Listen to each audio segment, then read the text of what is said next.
Dans la chaleur suffocante d'un après-midi d'août 1843, sur une estrade de bois grossier à la Nouvelle-Orléans, un enfant de 7 ans attendait d'être vendu.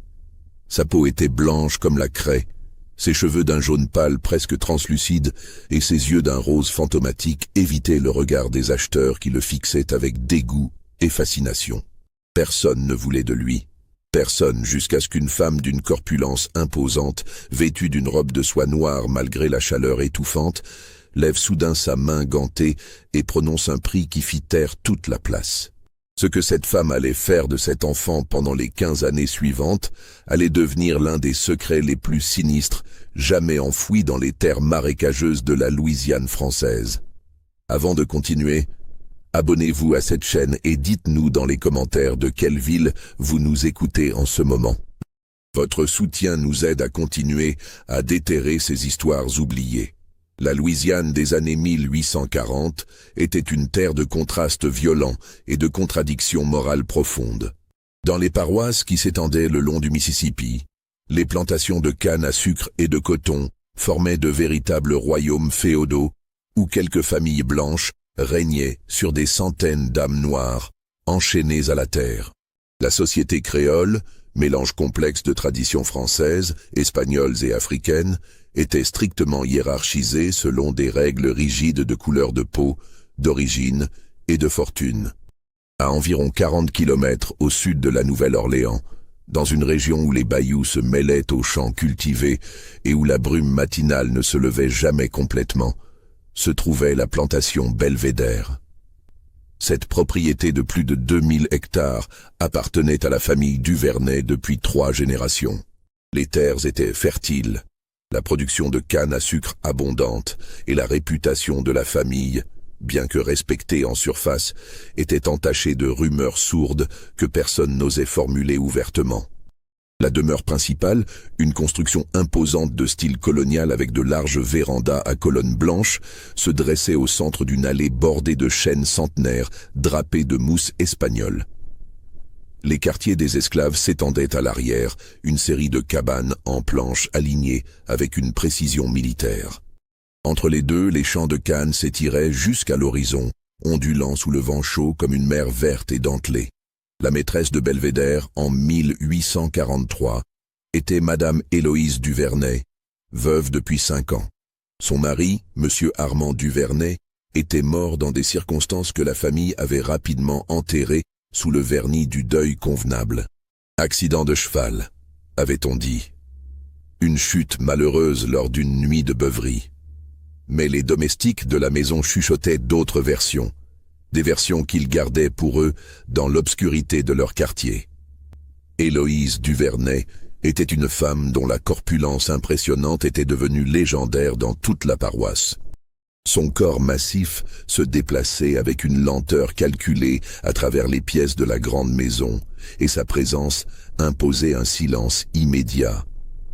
Elle ne quittait presque jamais la propriété, préférant régner sur son domaine depuis son fauteuil rembourré dans le grand salon, d'où elle pouvait surveiller les allées et venues par les larges fenêtres donnant sur les jardins.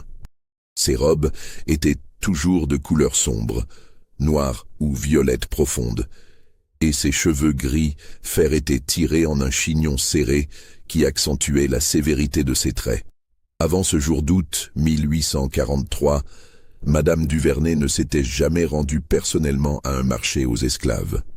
Elle envoyait son contremaître, un homme du nom de Baptiste Ferrand, un créole à la peau tannée par le soleil dont les méthodes brutales pour maintenir l'ordre parmi les travailleurs étaient bien connues.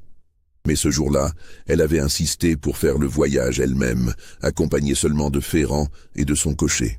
Personne ne savait ce qu'elle cherchait exactement. Le marché aux esclaves de la Nouvelle-Orléans se tenait sur une place près des quais, où l'odeur du fleuve se mêlait à celle de la sueur humaine et de la peur. Les enchères commençaient tôt le matin et se poursuivaient jusqu'à ce que chaque âme soit vendue ou retirée pour être proposée un autre jour. Les acheteurs circulaient entre les groupes d'hommes, de femmes et d'enfants enchaînés, inspectant les dents, palpant les muscles, évaluant la valeur marchande de chaque corps comme on évalue du bétail. L'enfant albinos avait été amené vers midi, tiré sur l'estrade par un marchand nerveux qui savait qu'il aurait du mal à s'en débarrasser. Le garçon venait d'une plantation plus au nord, où il était né de parents tous deux noirs comme la nuit. Sa naissance avait causé un scandale immédiat. La mère avait été accusée d'adultère avec un blanc, bien que cela soit impossible à prouver et hautement improbable. Le maître de la plantation, un homme superstitieux, avait refusé de garder l'enfant plus longtemps, le considérant comme un mauvais présage, un signe de malédiction. L'enfant se tenait sur l'estrade, les bras minces pendant le long de son corps frêle. Il portait un pantalon en toile grossière beaucoup trop grand pour lui, retenu par une corde. Pas de chemise. Sa peau blanche était marquée de coups de soleil rosés sur les épaules et le nez.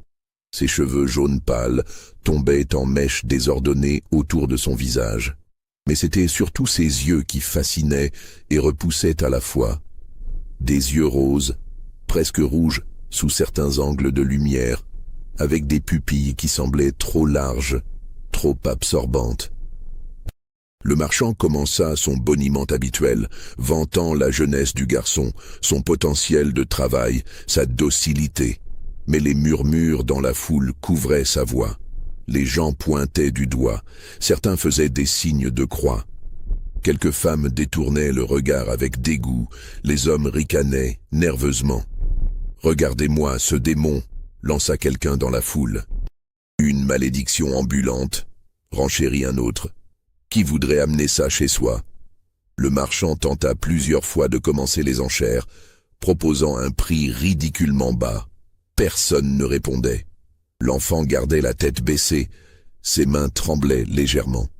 Il avait appris, durant les 7 années de sa courte existence, que son apparence provoquait la peur et le rejet. Il avait appris à se faire petit, à espérer devenir invisible. C'est alors que Madame Duvernay émergea de l'ombre d'un bâtiment où elle s'était tenue en retrait, observant. Sa silhouette massive se fraya un chemin à travers la foule qui s'écarta devant elle.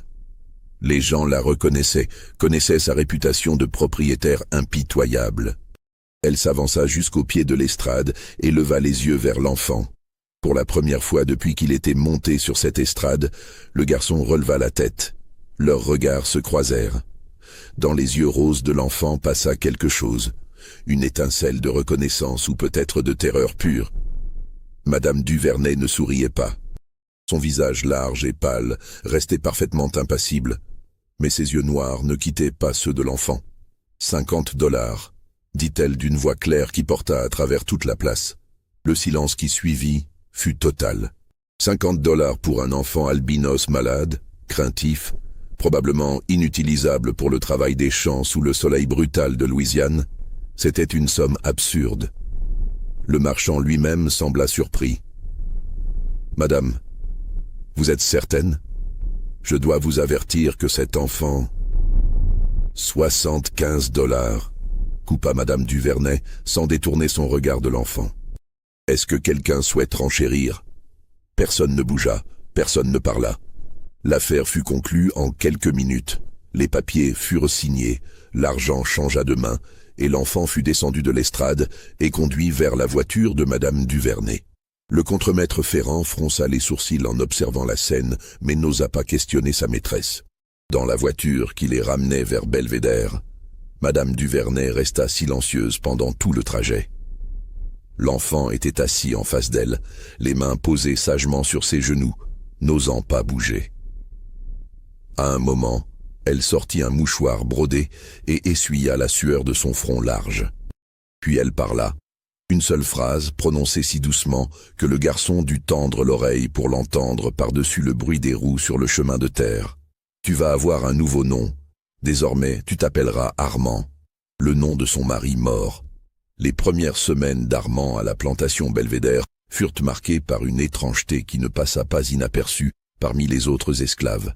Contrairement aux enfants nouvellement acquis qui étaient immédiatement envoyés aux champs ou assignés aux tâches domestiques les plus basses, Armand fut installé dans une petite chambre à l'intérieur même de la grande maison.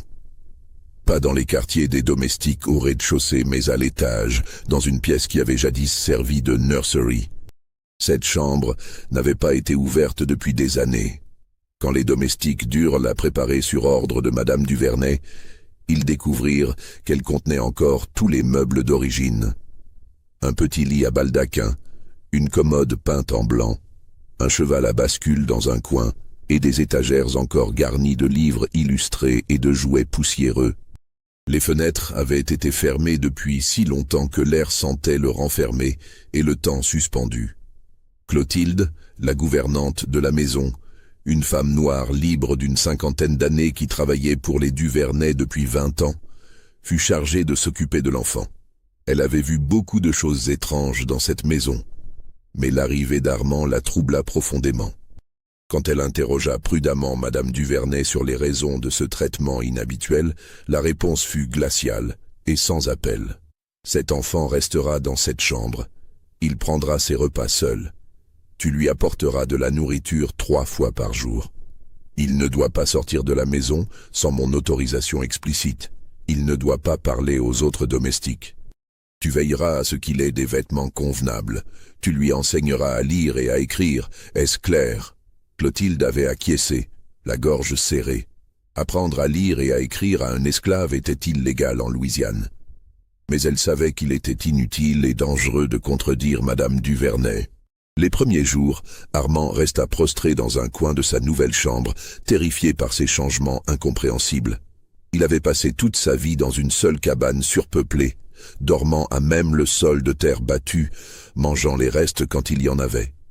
Maintenant, il avait un vrai lit avec des draps blancs propres, une fenêtre avec des rideaux de dentelle et 3 repas chauds par jour. Mais au lieu de soulagement, il ressentait une terreur sourde et constante.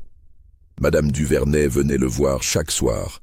Elle montait lentement l'escalier, son souffle rauque résonnant dans le couloir silencieux, et entrait dans la chambre sans frapper. Elle s'asseyait dans le fauteuil près de la fenêtre, son corps massif débordant des accoudoirs, et elle le regardait, simplement le regardait, pendant parfois 1 heure entière, sans dire un mot. Ces visites nocturnes devinrent un rituel. Armand apprit à se tenir debout près du lit quand il entendait les pas lourds approcher. Il gardait les yeux baissés, les mains le long du corps, attendant que la visite se termine. Parfois, Madame Duvernay parlait, mais jamais directement à lui. Elle parlait comme si elle s'adressait à quelqu'un d'invisible dans la pièce. « Tu as grandi, n'est-ce pas? Tu as 7 ans maintenant. 7 ans déjà. » Elle faisait une pause, ses doigts boudinés tapotant doucement l'accoudoir du fauteuil. « Ton père aurait été... Non, non, il ne faut pas penser à ça. » Ou encore, « Demain, Clotilde commencera à t'enseigner les lettres. Tu dois apprendre. Tu dois devenir éduqué. C'est important. Très important. » Ou simplement, « Regarde-moi. Regarde-moi dans les yeux. » Et quand Armand levait son regard rose vers elle, elle scrutait son visage avec une intensité qui le faisait frissonner. Elle cherchait quelque chose dans ses traits, quelque chose qu'elle semblait à la fois espérer et redouter de trouver. Clotilde, en apportant les repas et en commençant les leçons de lecture, essayait de comprendre ce qui se passait. Elle avait travaillé dans cette maison assez longtemps pour savoir que la chambre où Armand logeait maintenant était celle où le fils unique des Duvernay avait grandi.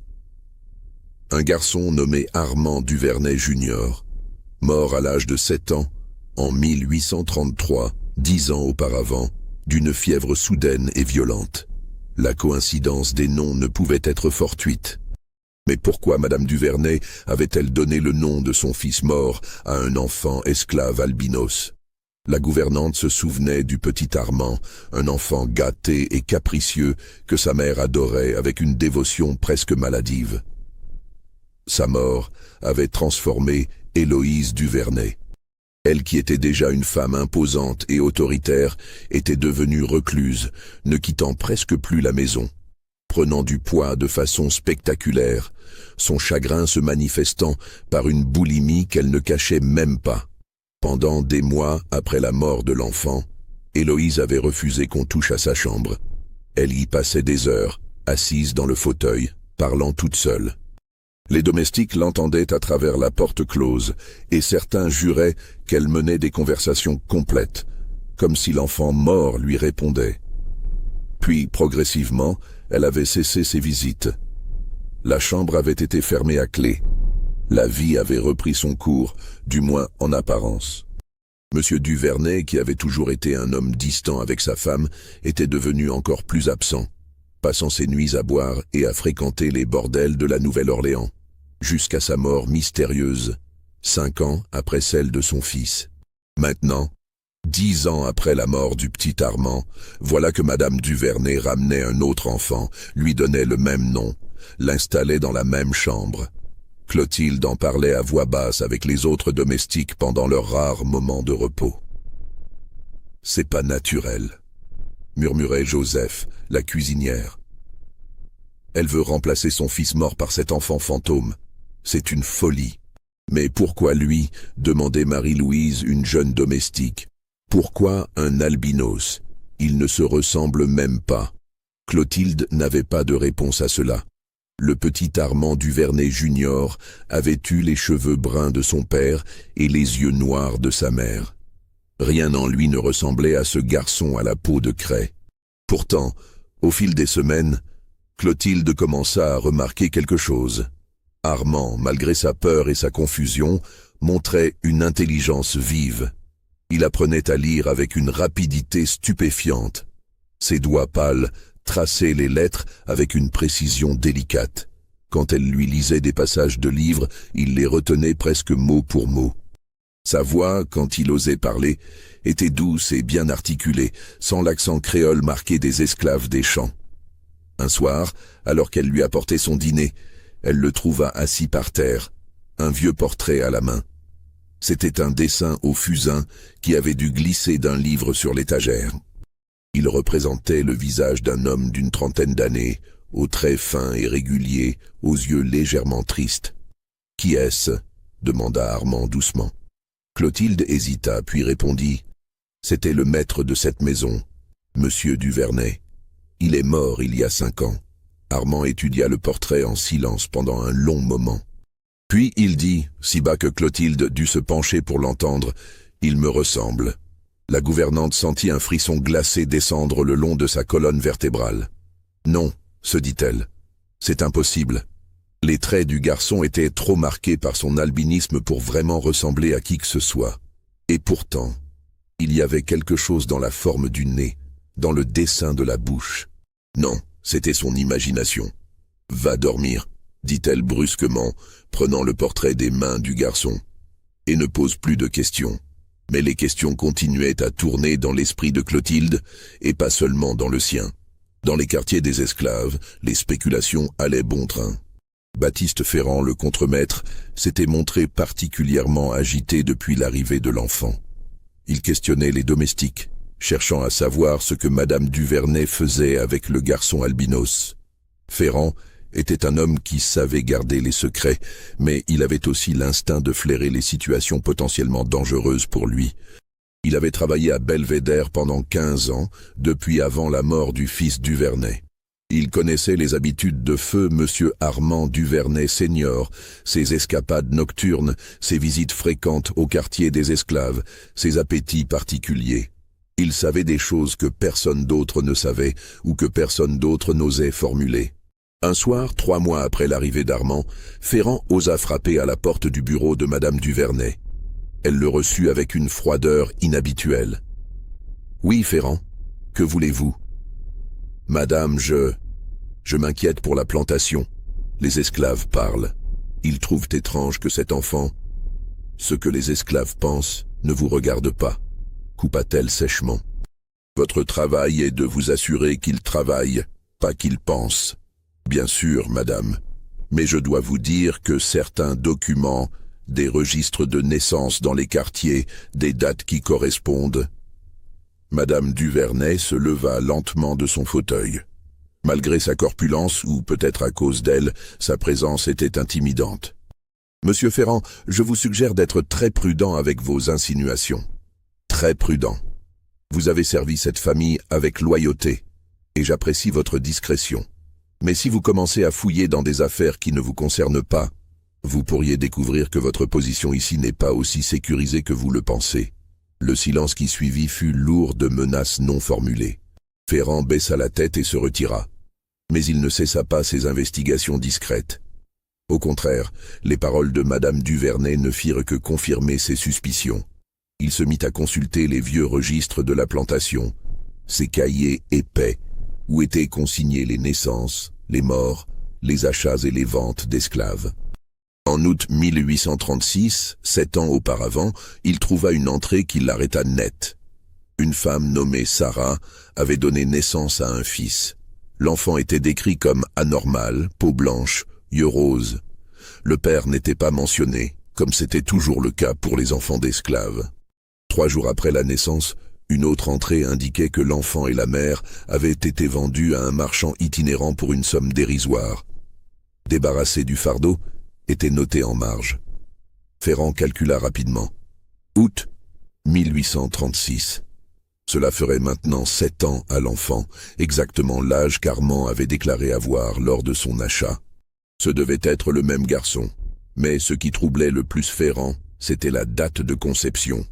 En comptant à rebours 9 mois, on arrivait à novembre 1835, quelques semaines après la mort du fils Duvernay. Monsieur Armand Duvernay Senior était alors au plus profond de son deuil et de son alcoolisme. Il passait ses nuits à errer dans la plantation, buvant jusqu'à l'inconscience. Les esclaves des quartiers se rappelaient cette période avec malaise. Le maître était devenu imprévisible, violent même. Plusieurs femmes esclaves avaient rapporté à voix basse des visites nocturnes non désirées. Sarah avait été l'une de ces femmes. Jeune, pas plus de 18 ans à l'époque, elle travaillait comme servante à la grande maison. Elle était belle, avec une peau d'ébène luisante et des yeux intelligents. Après la naissance de son enfant albinos, elle n'avait jamais révélé qui était le père. Peut-être ne le savait-elle pas elle-même avec certitude, ou peut-être savait-elle trop bien que parler signifierait sa mort. Ferrand referma les registres avec soin et les replaça dans leur armoire. Il comprenait maintenant pourquoi Madame Duvernay avait acheté cet enfant. Pas pour remplacer son fils mort, pas par folie ou sentimentalisme, mais pour contrôler une vérité qui, si elle était révélée, détruirait ce qui restait de la réputation de la famille Duvernay. Si Armand était réellement le fils illégitime de feu Monsieur Duvernay, né d'une esclave, il représentait un scandale explosif. Même après la mort du père, l'existence d'un tel enfant pourrait remettre en question l'héritage, attirer les regards de la communauté créole toujours prompte au ragot, compromettre les alliances matrimoniales futures de la famille. Et il y avait plus. Madame Duvernay avait 2 nièces, filles de son frère cadet, qui devaient hériter de Belvédère à sa mort puisqu'elle n'avait pas d'héritier direct survivant. Mais si un fils de Monsieur Duvernay existait, même né d'une esclave, même illégal par la loi, sa simple existence pourrait compliquer terriblement la succession. En gardant l'enfant près d'elle, en le cachant à la vue du monde sous le toit même de la grande maison, Madame Duvernay s'assurait qu'il ne disparaisse pas dans la nature où il pourrait un jour réapparaître avec des revendications. Elle le contrôlait totalement. C'était à la fois une vengeance contre son mari infidèle, même mort, et une mesure de protection pragmatique. Mais ce que Ferrand ne pouvait pas encore savoir, c'est que la vérité était encore plus complexe et sinistre que ce qu'il imaginait. Les années passèrent avec une lenteur étouffante pour Armand. De 7 à 10 ans, puis de 10 à 13, il vécut dans une sorte de limbe, prisonnier doré dans la chambre de l'enfant mort qu'il était censé d'une certaine manière remplacer sans jamais vraiment le remplacer. Clotilde continuait ses leçons. Armand devint un lecteur vorace, dévorant tous les livres qu'on lui apportait. Il apprit le français littéraire, un peu de latin, les mathématiques de base, même des rudiments de musique. Madame Duvernay avait fait installer un vieux clavecin dans sa chambre et un professeur venait 2 fois par semaine, un homme âgé et discret qui posait peu de questions et qui était généreusement payé pour son silence. Armand grandissait, mais sa croissance était étrange, comme si son corps résistait à se développer. Il restait mince, presque frêle, avec cette peau toujours d'une blancheur fantomatique que le soleil, Les rares fois où il était autorisé à sortir dans le jardin clos derrière la maison brûlaient en quelques minutes.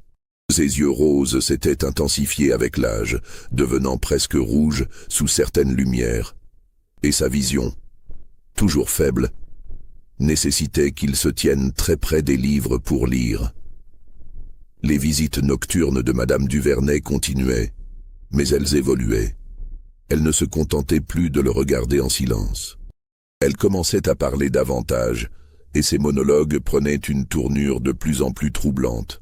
« Tu lui ressembles de plus en plus, tu sais » disait-elle une nuit, alors qu'Armand avait maintenant 11 ans. « Oh, pas physiquement bien sûr, mais dans tes manières. La façon dont tu tiens ta tête quand tu lis, le petit pli que tu fais au coin de ta bouche quand tu te concentres. C'est exactement comme lui, exactement. » Armand ne savait jamais si elle parlait de son fils mort ou de son mari mort.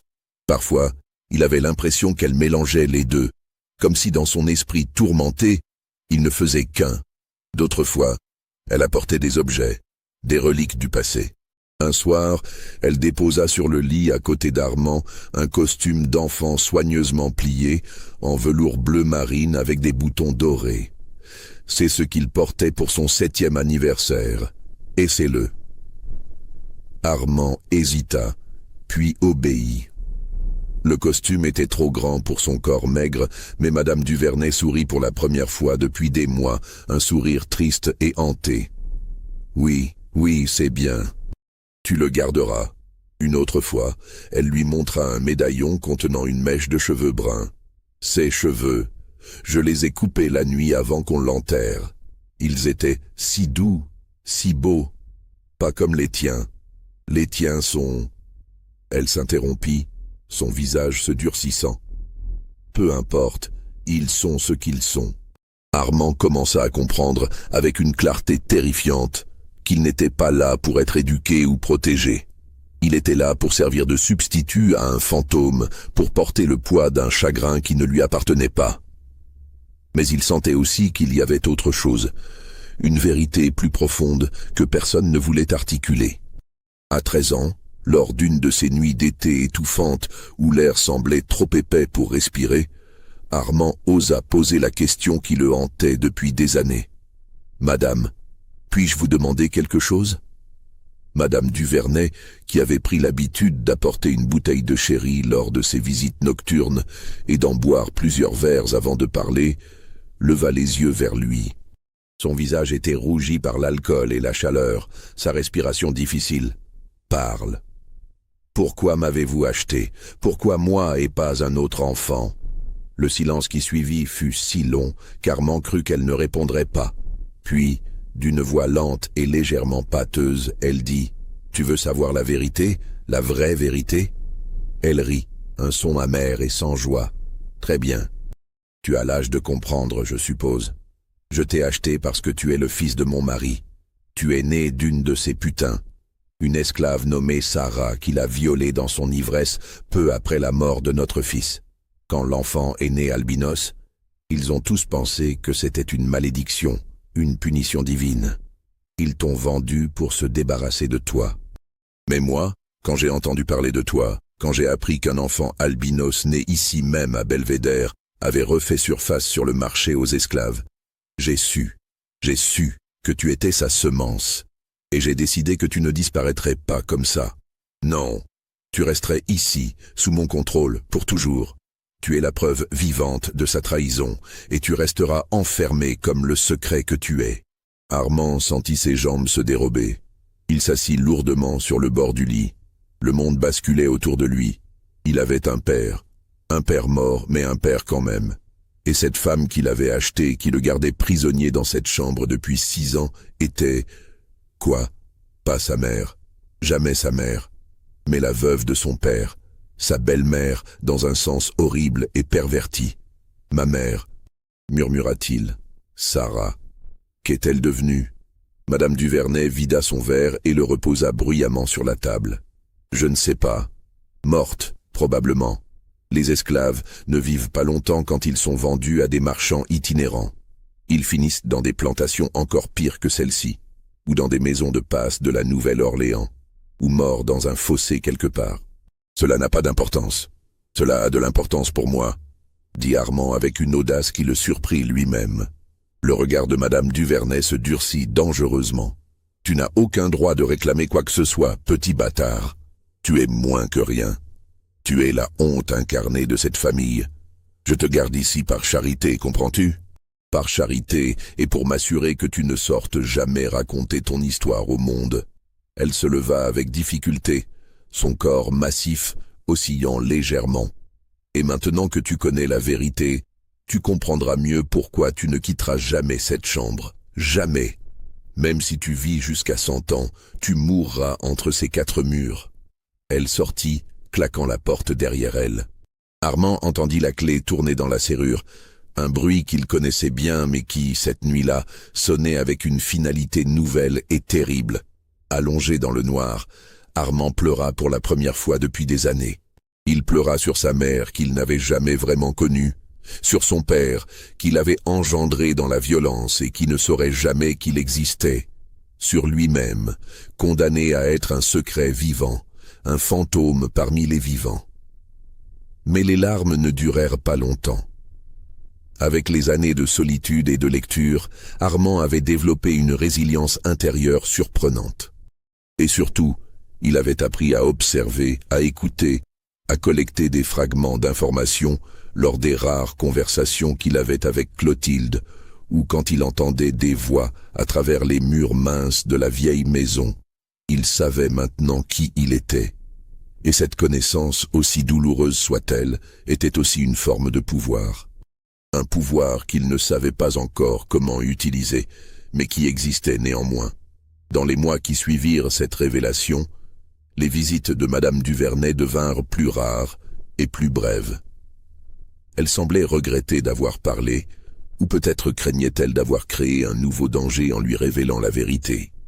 Armand, pour sa part, se replongea dans ses livres avec une intensité renouvelée, cherchant dans les textes de droit et d'histoire des réponses à des questions qu'il commençait à peine à formuler. Clotilde, percevant le changement dans le garçon, devenu presque un jeune homme maintenant à 13 ans, commença à lui apporter des informations en douce. Des nouvelles de l'extérieur, des rumeurs circulant dans la paroisse, des changements politiques qui se profilaient à l'horizon, car c'était maintenant 1849, et le monde autour de Belvédère commençait à bouger d'une manière qui allait bientôt tout changer. L'abolition de l'esclavage était un sujet de plus en plus discuté, même en Louisiane, où l'économie reposait entièrement sur cette institution monstrueuse. Dans les salons de la Nouvelle-Orléans, dans les églises, dans les journaux, les débats faisaient rage. Certains propriétaires terriens commençaient à vendre leurs terres et à partir vers l'ouest.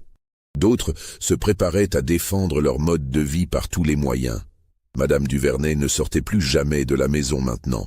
Sa santé déclinait rapidement. Son poids était devenu tel qu'elle pouvait à peine marcher d'une pièce à l'autre. Elle passait la plupart de son temps dans son fauteuil du grand salon, mangeant sans cesse, buvant du sherry du matin au soir, donnant des ordres d'une voix de plus en plus faible. Baptiste Ferrand, qui avait maintenant pratiquement le contrôle total de la plantation, commença à envisager son propre avenir. Il savait que la situation ne pouvait pas durer éternellement. Madame Duvernay allait mourir, probablement bientôt étant donné son état. Les nièces héritières arriveraient de Charleston où elles vivaient avec leur famille. La plantation serait peut-être vendue ou divisée ou gérée différemment. Et lui, Ferrand, devrait se positionner pour ne pas perdre sa place. C'est dans ce contexte tendu et incertain qu'un événement inattendu vint précipiter la crise qui couvait depuis des années. En janvier 1850, par un matin glacial inhabituellement froid pour la Louisiane, un visiteur se présenta aux portes de Belvédère. C'était un homme d'une quarantaine d'années, vêtu d'un costume de voyage élégant mais poussiéreux, qui se présenta comme Monsieur Édouard Valmont, notaire de la Nouvelle-Orléans. Ferrand le reçut avec méfiance. Les notaires n'apportaient jamais de bonnes nouvelles. « Je dois voir Madame Duvernay. C'est une affaire de la plus haute importance concernant la succession de feu Monsieur Armand Duvernay senior. Madame Duvernay fut informée et accepta de recevoir le notaire dans son salon. Elle était affalée dans son fauteuil habituel, son corps déformé par l'obésité tellement étendue qu'elle semblait faire partie du meuble lui-même. Son visage était pâle et bouffi, ses yeux enfoncés dans les plis de chair, mais son regard restait vif et méfiant. « Qu'est-ce qui vous amène, monsieur Valmont ?» demanda-t-elle d'une voix essoufflée. Le notaire s'installa sur une chaise en face d'elle et ouvrit une sacoche de cuir dont il sortit plusieurs documents. « Madame, je suis chargé par le cabinet Valmont et Associés de vous informer que nous avons récemment découvert, lors du règlement d'une succession connexe, l'existence d'un testament rédigé par votre défunt mari quelques semaines avant sa mort. Ce testament n'avait jamais été enregistré officiellement, mais il porte sa signature authentifiée par témoin. » Madame Duvernay se raidit imperceptiblement. « Un testament ? Mon mari n'a jamais rédigé de testament à ma connaissance. Tout lui appartenait conjointement avec moi, et à sa mort, la propriété m'est revenue de plein droit. Cela reste vrai pour la majeure partie de ses biens, madame. Mais ce testament fait référence à une clause spécifique concernant, comment dire, une reconnaissance de paternité. » Le silence dans la pièce devint total. Même les bruits habituels de la maison semblèrent s'éteindre. « Je vous demande pardon ?» dit finalement Madame Duvernay, sa voix dangereusement basse. Le notaire toussa nerveusement et consulta ses papiers. Votre mari reconnaissait dans ce document avoir engendré un enfant avec une esclave de la plantation nommée Sarah. Un enfant né en août 1836 et décrit comme présentant des caractéristiques physiques particulières, notamment un albinisme prononcé.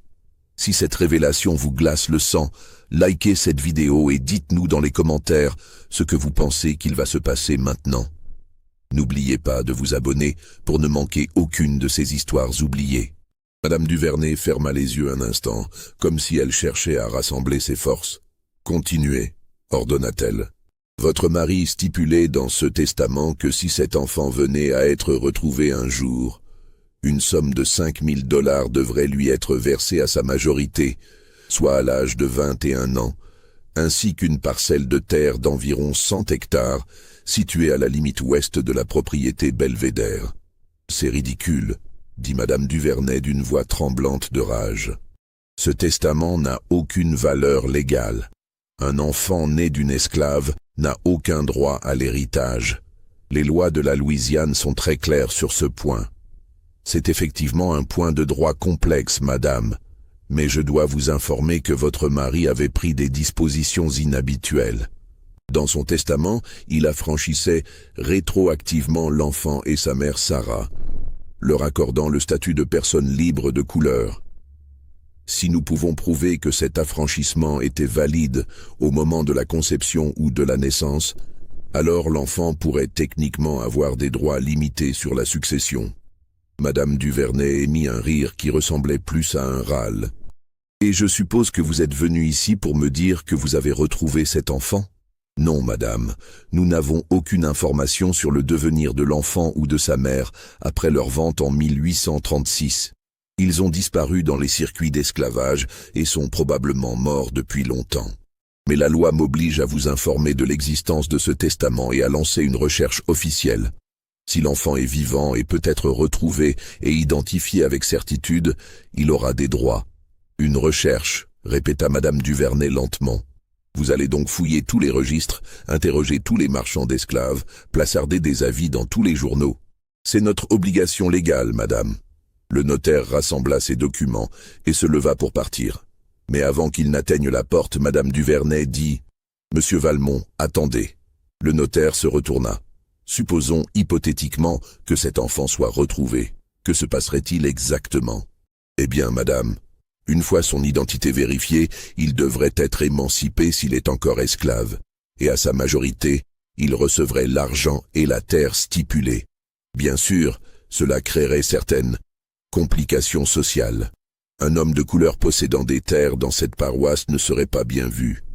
Mais légalement, ce serait son droit. Madame Duvernay hocha lentement la tête.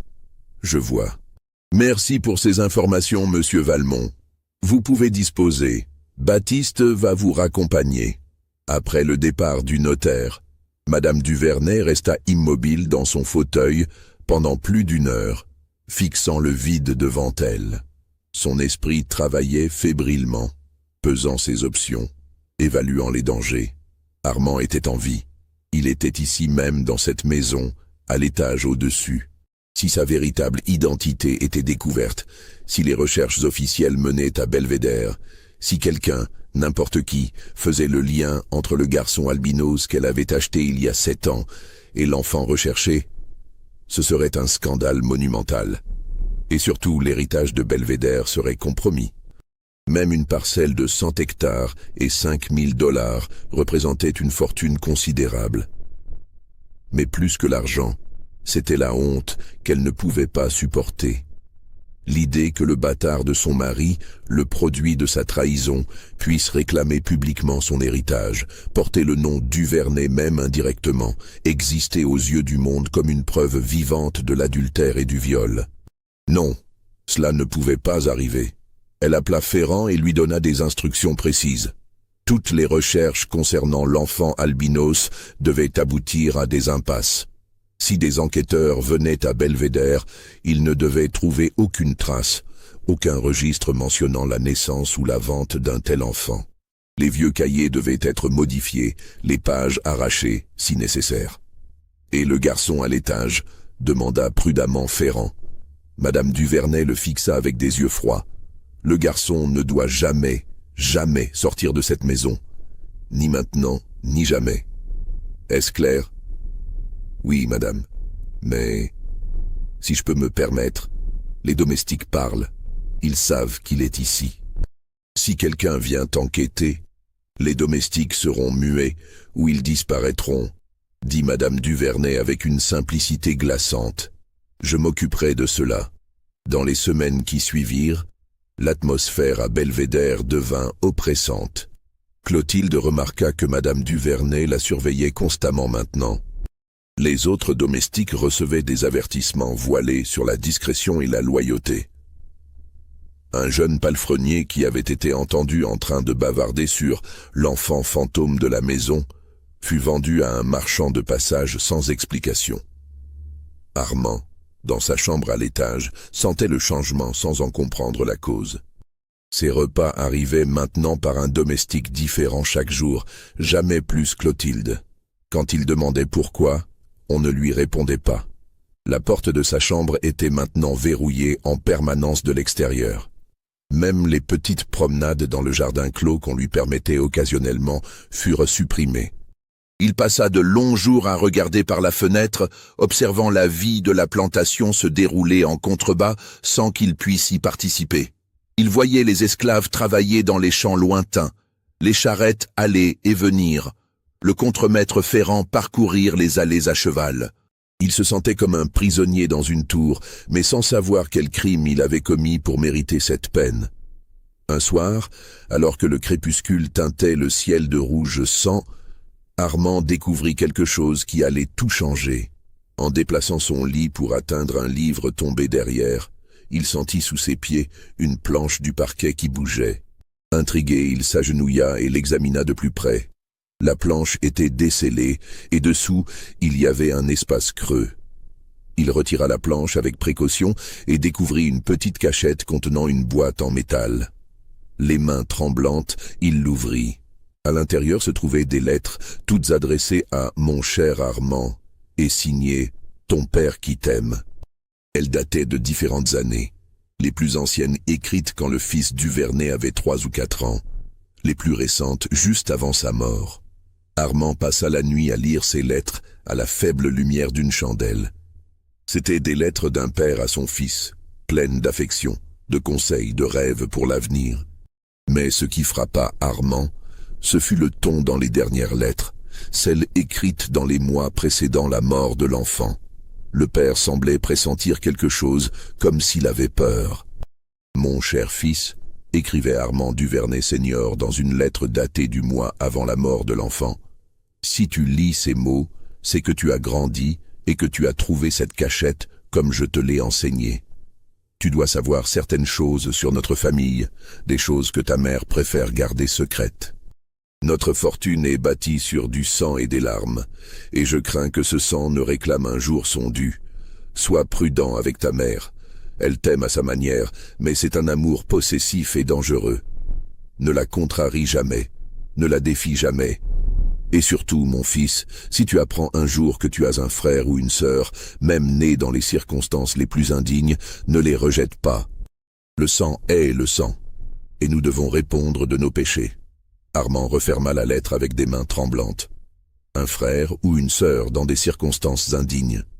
Son père savait. Il savait qu'il avait engendré un autre enfant, et il semblait exprimer une forme de remords ou de responsabilité. Mais ce qui glaça vraiment le sang d'Armand fut la dernière ligne de la toute dernière lettre, celle écrite quelques jours avant la mort de l'enfant. Si quelque chose m'arrive, si je disparais soudainement, sache que ce ne sera pas un accident. Le jeune Armand Duvernay Jr. était mort d'une fièvre soudaine, selon la version officielle. Mais son père, dans ses lettres, laissait entendre qu'il craignait pour sa propre vie. Et 5 ans après la mort de son fils, Armand Duvernay Senior était mort lui aussi, prétendument d'une chute de cheval. 2 morts soudaines dans la même famille, toutes 2 entourées de mystères. Et maintenant, Armand le bâtard, le fils illégitime albinos, était enfermé dans la chambre même où le premier Armand avait vécu ses derniers jours. La terreur s'installa en lui, froide et paralysante. Il comprenait maintenant pourquoi Madame Duvernay le gardait prisonnier. Ce n'était pas seulement pour cacher un secret. C'était parce qu'il représentait un danger, une menace pour elle et pour son contrôle sur Belvédère. Et si elle avait été capable de se débarrasser de son propre fils, de son propre mari, qu'est-ce qui l'empêcherait de se débarrasser de lui? Les mois passèrent dans une tension croissante. Armand, maintenant âgé de 14 ans, surveillait chaque bruit, chaque changement dans sa routine.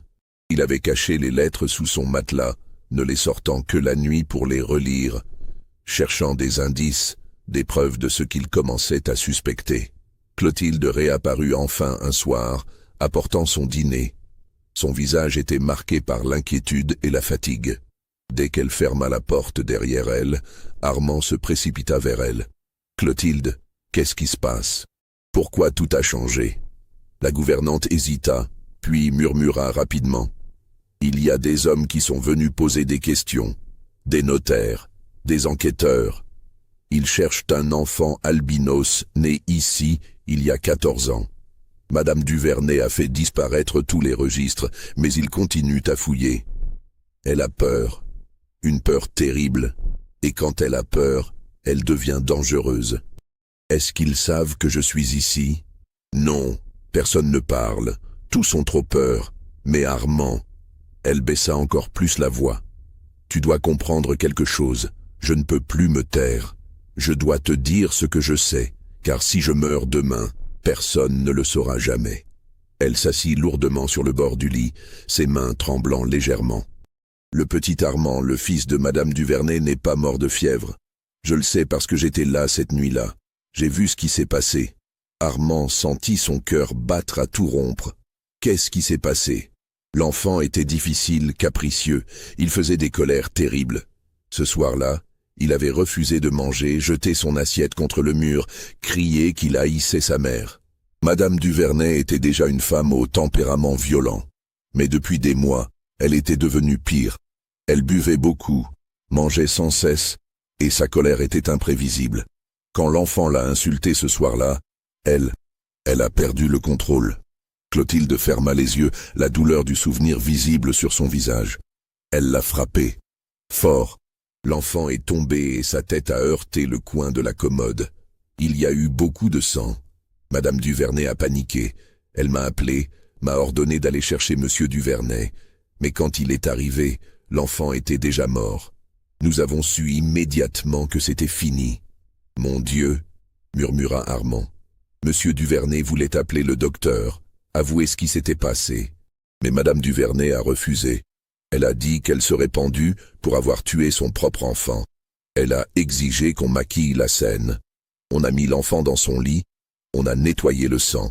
Et le lendemain matin, On a fait venir le docteur en disant que l'enfant avait développé une fièvre pendant la nuit et était mort dans son sommeil.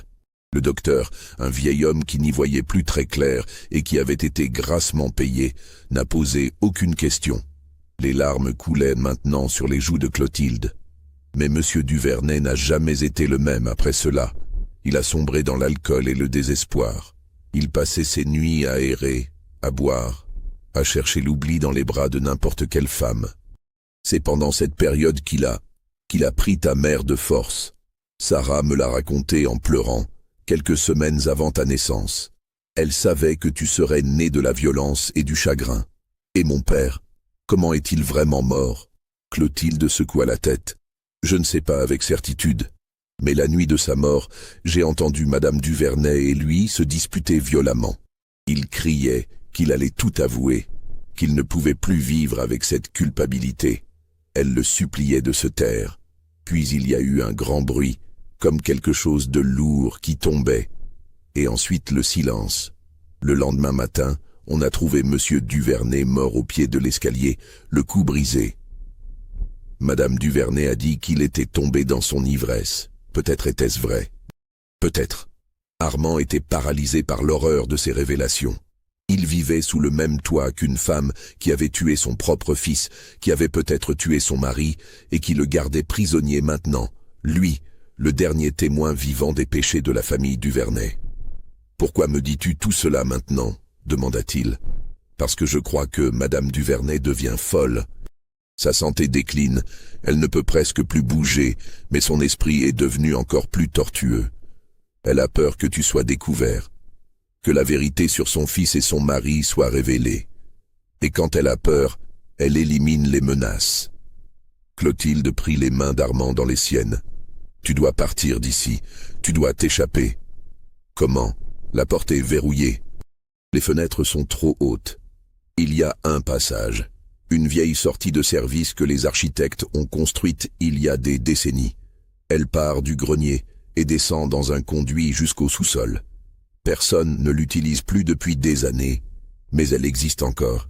Je peux te montrer comment y accéder. » Mais avant qu'elle ne puisse en dire plus, un bruit de pas lourds résonna dans le couloir. La porte s'ouvrit brutalement et Madame Duvernay entra, essoufflée par l'effort de monter les escaliers, son visage rouge et luisant de sueur. « Clotilde, qu'est-ce que tu fais ici ?» Sa voix était dangereusement calme. « J'apportais le dîner à l'enfant, madame. Je t'avais interdit de lui parler. Je t'avais dit que d'autres domestiques s'en chargeraient. Pardonnez-moi, madame, je voulais juste... Sors, immédiatement. » Clotilde lança un dernier regard désespéré à Armand et sortit rapidement. Madame Duvernay referma la porte et s'approcha lourdement d'Armand. Malgré son obésité, ou peut-être à cause d'elle, sa présence était terrifiante. Elle s'assit dans le fauteuil avec un grognement d'effort. « Tu as grandi, » dit-elle après un long silence. « Tu as maintenant 14 ans. Exactement l'âge qu'aurait eu mon fils s'il avait vécu. » Elle rit amèrement. « C'est ironique, n'est-ce pas? J'ai essayé de te transformer en lui, de te donner son nom, sa chambre, son éducation. Mais tu n'es pas lui. Tu ne seras jamais lui. » « Je sais ce qui lui est arrivé, » dit Armand avec un courage qu'il ne savait pas posséder. « Je sais comment il est mort. » Le visage de Madame Duvernay se figea. « Qu'est-ce que tu as dit ?»« J'ai trouvé les lettres que mon père lui écrivait, et Clotilde m'a raconté la vérité. » Le silence qui suivit fut total. Puis, avec une lenteur effrayante, Madame Duvernay sortit quelque chose de la poche de sa robe. Un petit flacon de verre contenant un liquide ambré. « Tu en sais trop, » dit-elle simplement. Clotilde aussi. Je vais devoir résoudre ces deux problèmes. Armand recula jusqu'à se cogner contre le mur. « Vous ne pouvez pas me tuer. Les enquêteurs cherchent un enfant albinos. Si je disparais maintenant, ils sauront. Tu disparaîtras comme tu es apparu, comme un fantôme, un accident peut-être. Un incendie dans ta chambre pendant la nuit. Ces vieilles maisons, elles brûlent si facilement. » Elle déboucha le flacon. « Mais d'abord, tu vas boire ceci. Cela te rendra confus, docile. Et ensuite, quand tout sera fini, il ne restera rien qui puisse être identifié. Rien qu'un enfant non identifiable mort dans un incendie tragique. Armand regarda autour de lui, désespéré, cherchant une échappatoire. Son regard tomba sur le lourd chandelier en cuivre posé sur la commode. Avant que Madame Duvernay puisse réagir, il se jeta vers la commode, saisit le chandelier et le brandit devant lui comme une arme. « N'approchez pas. » Madame Duvernay rit, un son rauque et sans joie. « Tu crois vraiment que tu peux me menacer, petit bâtard? Tu n'es rien. Tu as toujours été rien. » Elle se leva avec difficulté et commença à avancer vers lui. Malgré sa corpulence, ou peut-être à cause de la terreur qu'elle inspirait, elle semblait immense, invincible. Armand recula, le chandelier tremblant dans ses mains. Il savait qu'il ne pourrait jamais réellement frapper cette femme. Il n'était pas un meurtrier, il n'était qu'un enfant terrifié. C'est alors que la porte s'ouvrit violemment. Clotilde se tenait là, et derrière elle, 3 hommes en costume sombre. L'un d'eux était le notaire Valmont. Les 2 autres semblaient être des officiers de justice. « Madame Duvernay, » dit Valmont d'une voix ferme, « nous avons reçu des témoignages troublants concernant un enfant retenu prisonnier dans cette maison. Des témoignages suffisamment sérieux pour obtenir un mandat de perquisition. » Madame Duvernay pivota maladroitement, le flacon tombant de ses mains et se brisant sur le sol. Le liquide ambré se répandit, dégageant une odeur âcre et sucrée. « Du laudanum concentré, » réalisa Armand, « assez pour tuer un enfant de son poids. »« Vous n'avez aucun droit d'être ici, » hurla Madame Duvernay. « Sortez de ma maison !» Mais les officiers s'avançaient déjà, écartant sa masse imposante pour atteindre Armand. Ils virent ses yeux roses, sa peau blanche, ses traits délicats. Ils virent aussi sa terreur, le chandelier qu'il tenait encore dans ses mains tremblantes, le flacon brisé au sol. « C'est lui !» murmura Valmont. « Mon Dieu, c'est vraiment lui, le fils d'Armand Duvernay. » Les jours qui suivirent furent un tourbillon d'événements qui changèrent à jamais le cours de plusieurs vies. Armand fut emmené de Belvédère et placé sous la protection temporaire du cabinet de notaire en attendant que son statut légal soit clarifié. Clotilde témoigna longuement devant les autorités, racontant tout ce qu'elle savait sur la mort du jeune Armand Duvernay Junior, sur les circonstances de la naissance de l'enfant albinos, sur les années d'emprisonnement. Madame Héloïse Duvernay fut arrêtée et accusée de séquestration, de tentative de meurtre, et finalement, après que d'autres domestiques eurent témoigné, de meurtre sur son propre fils. Le procès qui s'ensuivit devint l'un des plus sensationnels de l'histoire de la Louisiane. Les journaux de la Nouvelle-Orléans et même de villes plus éloignées publiaient des comptes rendus quotidiens. La vérité émergea lentement, péniblement, à travers les témoignages. Oui, Madame Duvernay avait tué son fils dans un accès de rage. Oui, elle avait probablement poussé son mari dans les escaliers lors d'une dispute. Oui, elle avait gardé Armand prisonnier pendant 7 ans, le cachant du monde, le manipulant psychologiquement en essayant de le transformer en substitut de son fils mort. Mais ce qui choqua le plus la société créole, ce fut la révélation de l'existence d'un héritier illégitime, un enfant né d'une esclave, qui avait techniquement des droits sur une partie de la fortune Duvernay. Les ramifications légales étaient complexes et sans précédent. Finalement, après des mois de délibération, le tribunal trancha. Le testament d'Armand Duvernay Senior fut reconnu comme valide. L'affranchissement posthume d'Armand et de sa mère Sarah fut accepté. À sa majorité dans 7 ans, Armand hériterait de la somme et de la parcelle de terre stipulée dans le testament. En attendant, il serait placé sous la tutelle du cabinet notarial et recevrait une éducation appropriée.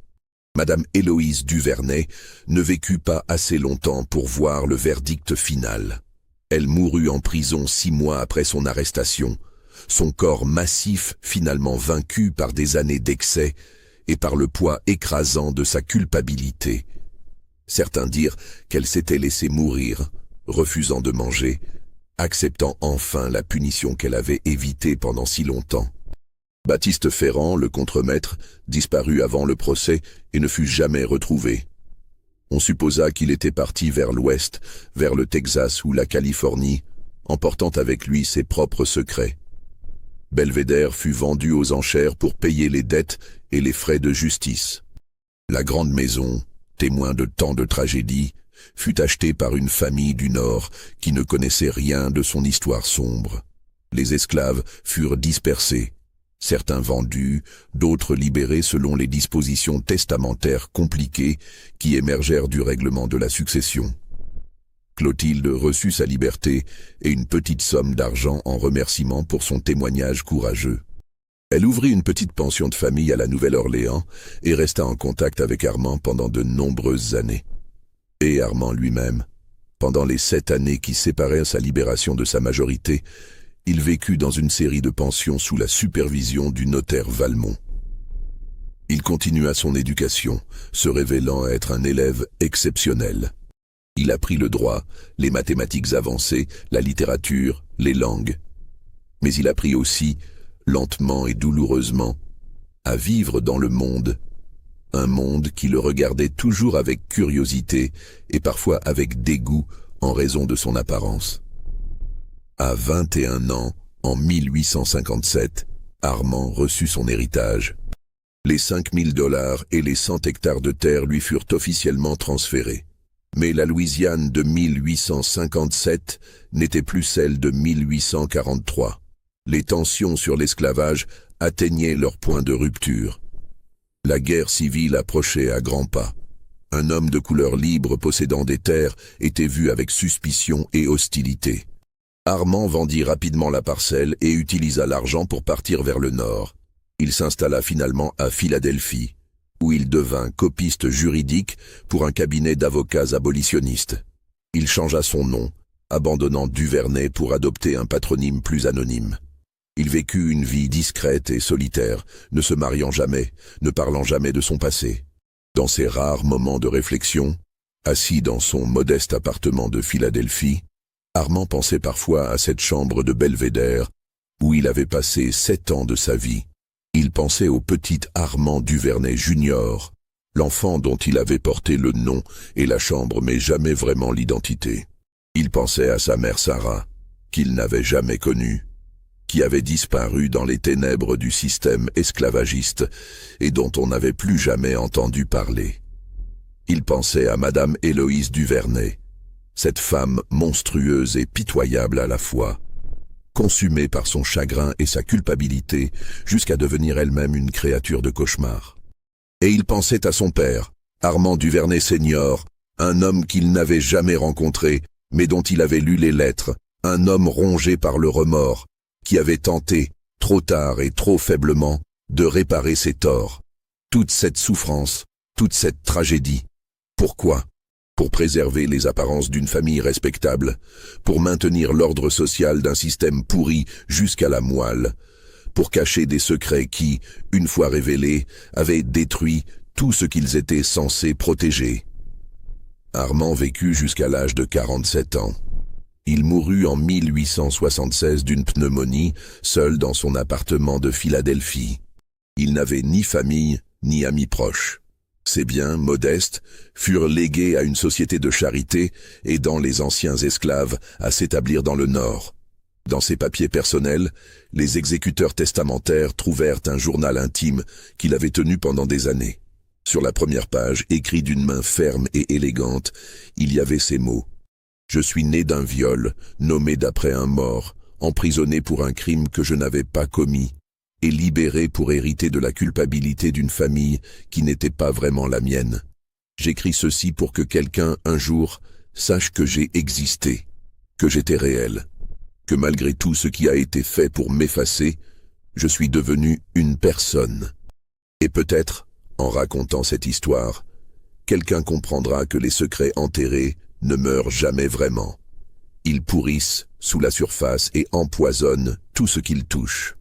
Les archives judiciaires du procès de Madame Héloïse Duvernay furent scellées pendant 50 ans selon la loi de l'époque. Quand elles furent finalement ouvertes au public en 1906, la plupart des personnes impliquées étaient mortes depuis longtemps.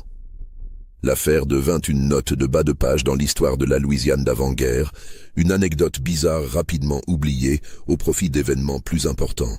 La plantation Belvédère existe toujours aujourd'hui, transformée en propriété privée et ensuite en musée historique dans les années 1980. Les guides touristiques racontent l'histoire de la propriété, mentionnent sa production de canne à sucre et son architecture coloniale. Ils parlent parfois brièvement du scandale Duvernay de 1850. Mais les détails sont vagues, édulcorés pour ne pas choquer les visiteurs. Personne ne mentionne la chambre au premier étage où un enfant albinos fut gardé prisonnier pendant 7 ans. Cette chambre a été rénovée, repeinte, transformée en bureau pour l'administrateur du musée. Les planches du parquet ont été remplacées. Le fauteuil où Madame Duvernay s'asseyait pour regarder l'enfant a disparu depuis longtemps. Les rideaux de dentelle ont pourri et ont été jetés. Mais parfois, tard le soir, quand le musée est fermé et silencieux, les gardiens jurent entendre des pas lourds dans le couloir du premier étage. Ils entendent une porte se fermer doucement, puis une clé tourner dans une serrure. Ils entendent le craquement d'un fauteuil sous un poids énorme, et parfois, très faiblement, ils entendent une voix de femme murmurer dans l'obscurité « Tu ne seras jamais lui, tu ne seras jamais lui ». Mais ce ne sont que des histoires que les gardiens racontent pour se faire peur les uns les autres. Ce ne sont que le craquement du vieux bois et le gémissement du vent dans les chênes centenaires. N'est-ce pas? Vous venez de découvrir l'une des histoires les plus sombres jamais enfouies dans les archives de la Louisiane. Cette histoire vous a-t-elle donné des frissons? Croyez-vous que tout cela soit vraiment arrivé? Partagez vos réflexions dans les commentaires ci-dessous. Si vous avez apprécié cette plongée dans les secrets oubliés du passé, abonnez-vous à cette chaîne et activez la cloche de notification pour ne manquer aucune de nos prochaines histoires. Et surtout, partagez cette vidéo avec tous ceux qui, comme vous, sont fascinés par les mystères sombres de l'histoire. Car ces histoires, aussi terrifiantes soient-elles, méritent d'être racontées. Elles méritent d'être rappelées, pour que nous n'oublions jamais ce dont l'humanité est capable quand elle cache ses secrets dans l'ombre.